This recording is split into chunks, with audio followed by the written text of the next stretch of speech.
Donc sur les prélèvements qu'on fait sur le terrain, ce qu'on a fait, il y a des surfaces d'altération dont on va vouloir se débarrasser avant de faire l'analyse. Donc pour ça, on va venir scier le caillou sur une scie diamantée pour retirer toutes ces surfaces d'altération. Et une fois que le marbre est propre, une fois qu'on a retiré cette surface, on va le réduire en poudre en 2 étapes. D'abord un broyage grossier, donc un pilon en acier.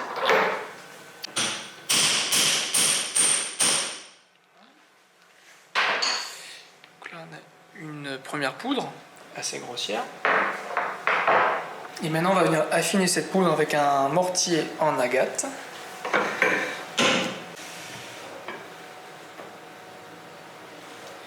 Donc il est en agate parce que c'est une roche très dure. Donc on ne prend pas de risque d'arracher des petits morceaux d'agate pendant qu'on broie le marbre, qui est essentiellement de la calcite, donc un minéral très tendre. On ne va pas polluer l'échantillon avec le mortier.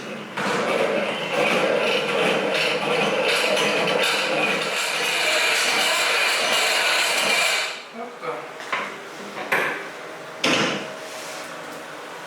Et voilà la poudre.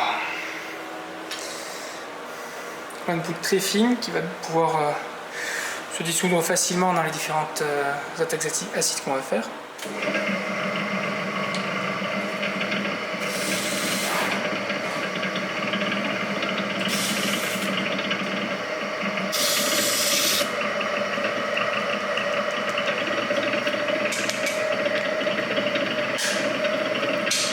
Le travail le plus long après quand on a plein de poudre à faire, ça va être de nettoyer entre chaque poudre le matériel pour pas contaminer d'une poudre à l'autre.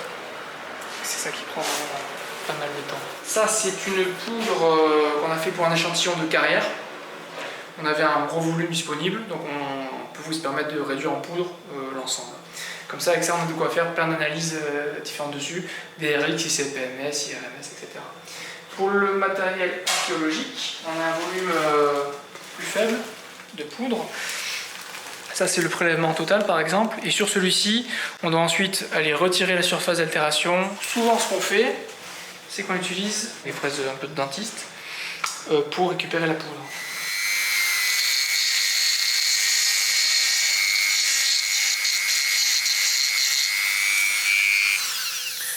Là on l'a vu pour l'analyse utopique, ça c'est largement suffisant en termes de quantité de poudre. Et derrière on va aussi faire une deuxième analyse, l'ICP-MS pour la composition chimique du marbre. Et du coup il faut un peu plus de poudre que ça, donc je vais en refaire.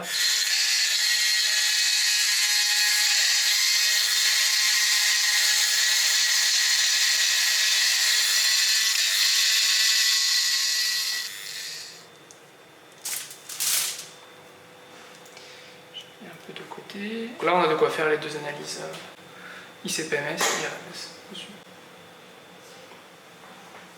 Donc, toujours étiqueté, donc ça c'est les prélèvements de 2021, Arcdelos 21.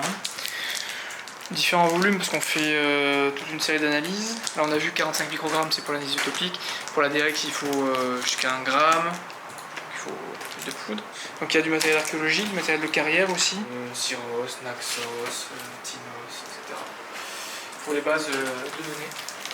Les cailloux, après on les découpe, on fait ce qu'on appelle petit sucre de marbre, comme ça.